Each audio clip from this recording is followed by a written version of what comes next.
Welcome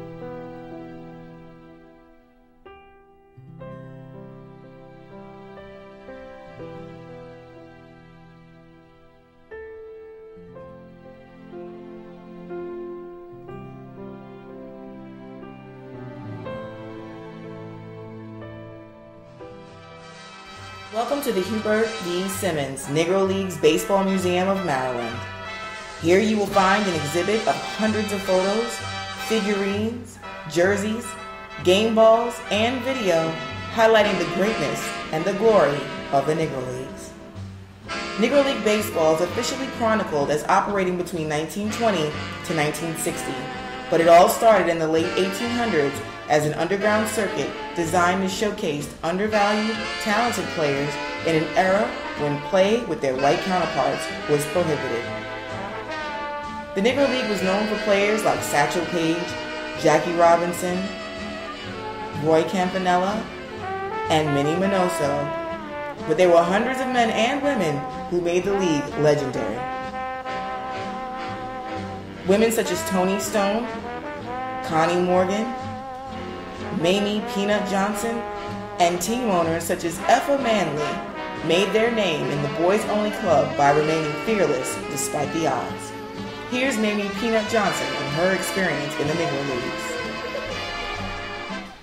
I'd say I was about 5, 6 years old. And this is all we had to do.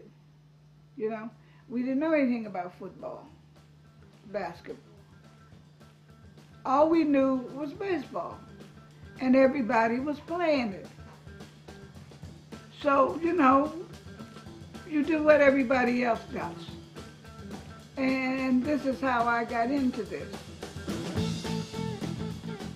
Most of the focus on female professional baseball players has been on the separate league they played in during World War II and later.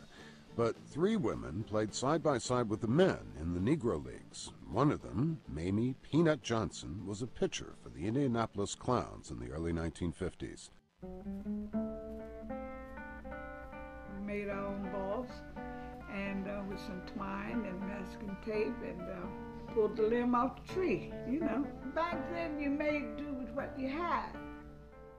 Well, after my grandmother died, then I went north, and that's when I found out about the regulation baseballs and everything, and I definitely wanted to play. It inspired me. I said, well, I know I can do this.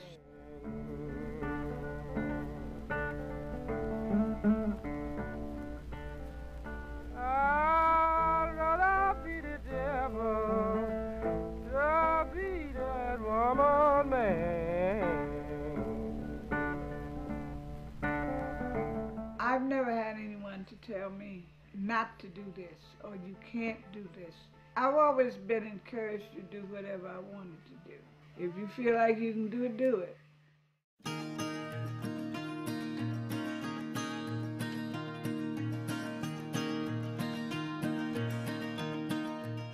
Johnson recalls going with a friend to Alexandria, Virginia to try out for the All-American Girls Professional Baseball League. That's where she got her first lesson about segregation. They didn't let us try out. They just looked at us like we were crazy, as if to say, what do you want? And in fact, I'm so proud and I'm so glad that they didn't let me try out, because I wouldn't be here.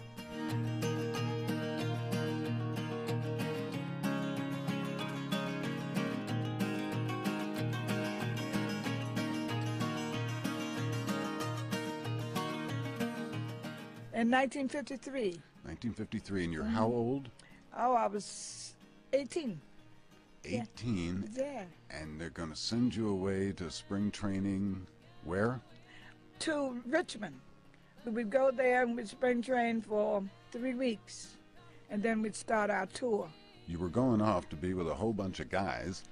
Were you a bit nervous about that? No, I've been playing with the fellas all the time. Well, you know, ball players can get a little rowdy. I can get rowdy too. That's not a problem. You know, you get rowdy, I can get rowdy too, you know. We would start going south, and then in the summer, we would head back north.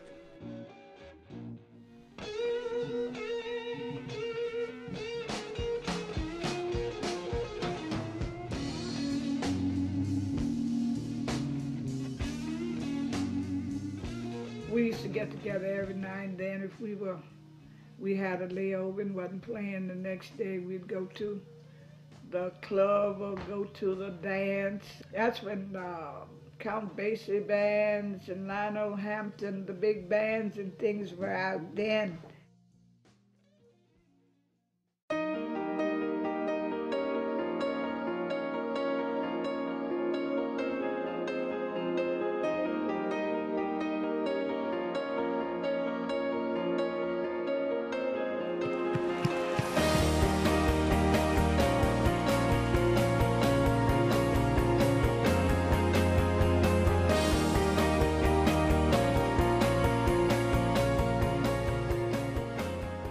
I've seen the times that we would play 3 ball games in a day. If you play one now, somebody get hit on the finger, they're out for 6 months and still getting $40 million, you know. It was really for the love of the game. We got paid, but it wasn't that much money.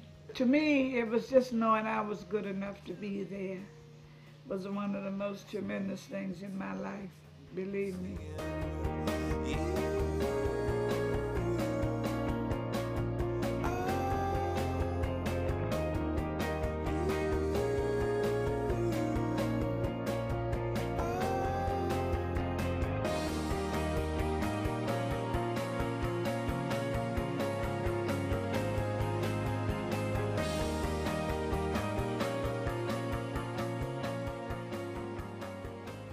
In the state of Maryland, Negro League Baseball was a hit as 3 Baltimore teams, the Baltimore Lord Baltimores of 1887, the Baltimore Black Sox, and the Baltimore Elite Giants graced the city with fierce determination to make black baseball bigger than ever.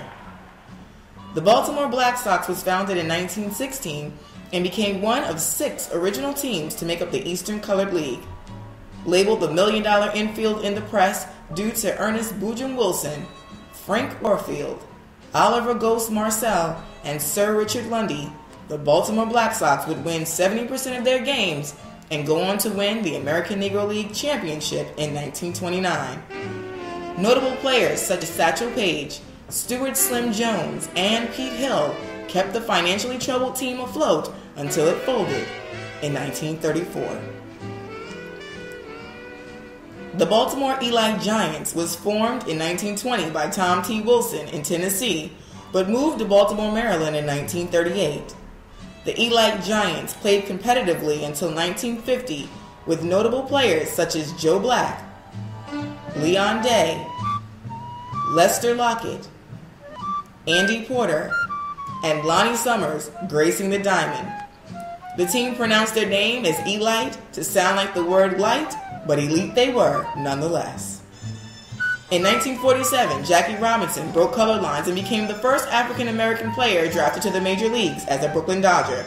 It didn't take long for him to win the National League Rookie of the Year award, solidifying himself as a viable player and a choice pick as he guided the Dodgers to a National League pennant.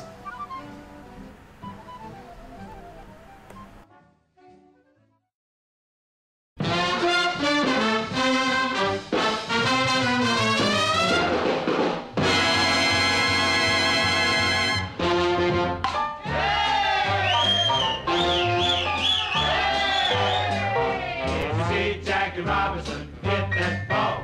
It went zooming across the left field wall. Yeah, boy. Yes, Jackie hit that ball.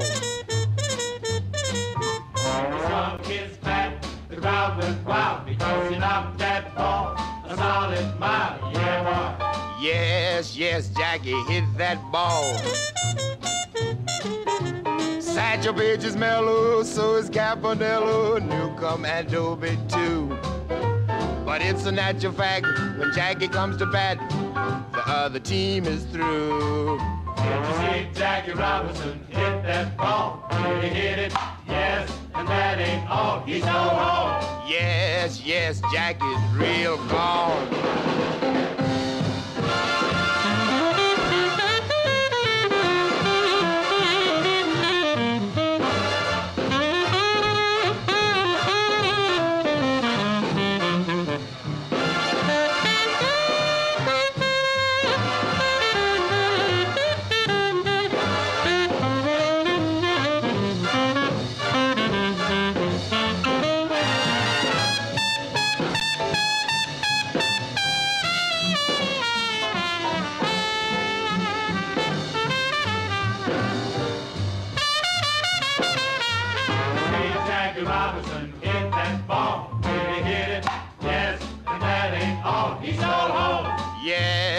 yes, Jack is real God.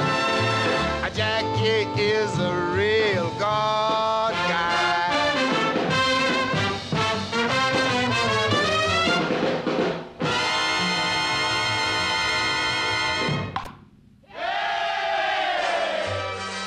Robinson was followed by Satchel Paige to the major leagues to become the oldest rookie in the history of Major League Baseball at the age of 42. By 1952, there were over 150 black players in the major leagues. The Negro Leagues made up over 100 teams nationwide, with teams traveling to Cuba, Venezuela, and Mexico during the winter. Due to changes in management, fiscal concerns, and racial integration in Major League Baseball, only about 25 teams lived up to their full potential through the years.